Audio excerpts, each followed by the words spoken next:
ഇത്തവണത്തെ പത്മ അവാർഡുകൾ പ്രഖ്യാപിച്ചപ്പോൾ MT വാസുദേവൻ നായർക്ക് മരണാനന്തര ബഹുമതിയായി പത്മവിഭൂഷൺ, മുൻ ഹോക്കി താരം PR ശ്രീജേഷ്, നടി ശോഭന തുടങ്ങിയവർക്ക് പത്മഭൂഷൺ എന്നിവയിൽ ലഭിച്ചു.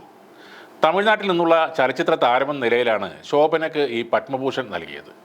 മുൻ ഇന്ത്യൻ ഫുട്ബോൾ താരം IM വിജയൻ, സംഗീതജ്ഞ K ഓമനക്കുട്ടിയമ്മ എന്നിവർക്ക് പത്മശ്രീ പുരസ്കാരങ്ങളാണ് ലഭിച്ചത്. സുസുക്കി സ്ഥാപകൻ ഒസാമു സുസുക്കിക്കും മരണാനന്തര ബഹുമതിയായി പത്മവിഭൂഷൺ പ്രഖ്യാപിച്ചിട്ടുണ്ട്. ബീഹാർ മുൻ ഉപമുഖ്യമന്ത്രി സുശീൽ കുമാർ മോദിക്ക് മരണാനന്തര ബഹുമതിയായി പത്മഭൂഷൺ പ്രഖ്യാപിച്ചു.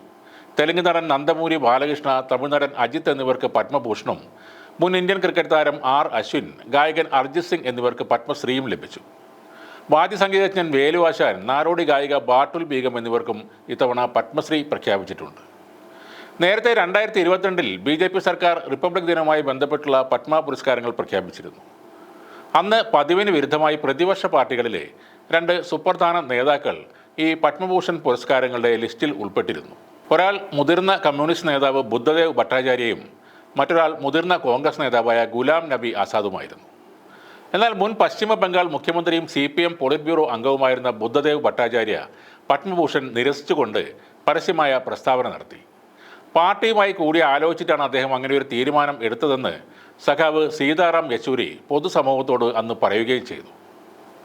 വംശഹത്യയെ കണ്ടില്ലെന്ന് നടിക്കുന്ന ഒരു ഭരണകൂടം വെച്ച് നീട്ടുന്ന ഇത്തരം പുരസ്കാരങ്ങൾ നിരസിക്കാൻ തൻ്റെ ഇടവും ആർജവുമുള്ള ഒരു രാഷ്ട്രീയ നേതാവും ഒരു രാഷ്ട്രീയ പാർട്ടിയും ഈ രാജ്യത്തുണ്ട് എന്നത് അഭിമാനം തോന്നുന്ന ഒരു വാർത്ത തന്നെയായിരുന്നു അന്ന് ഇങ്ങനെ ഉറച്ചതും ആർജവമുള്ളതുമായ തീരുമാനമെടുത്ത സഖാവ് ബുദ്ധദേവ് ഭട്ടാചാര്യയും ആ പാർട്ടിയുടെ നേതാവ് സഖാവ് സീതാറാം യെച്ചൂരിയും ഇന്ന് നമ്മളോടൊപ്പം ഇല്ലെങ്കിലും ആ നിലപാടുകൾ ചരിത്രത്തിൽ എപ്പോഴും രേഖപ്പെടുത്തേണ്ടതാണ്. ഭൂരിപക്ഷത്തെ മാത്രം ലാക്കാക്കി പ്രവർത്തിക്കുന്ന ഒരു ഭരണകൂടത്തിനോടുള്ള എതിർപ്പുകൾ അതിലും മാന്യമായി ധീരമായി രേഖപ്പെടുത്തുന്നത് എങ്ങനെയാണ്? പത്മ പുരസ്കാരങ്ങളുടെ തിളക്കത്തിനിടയിൽ അല്ലെങ്കിൽ അതിലും മേലെയായി ജ്വലിച്ചു നിൽക്കുന്ന ഒന്നാണ് ഇവരുടെ ഈ തിരസ്കാരവും.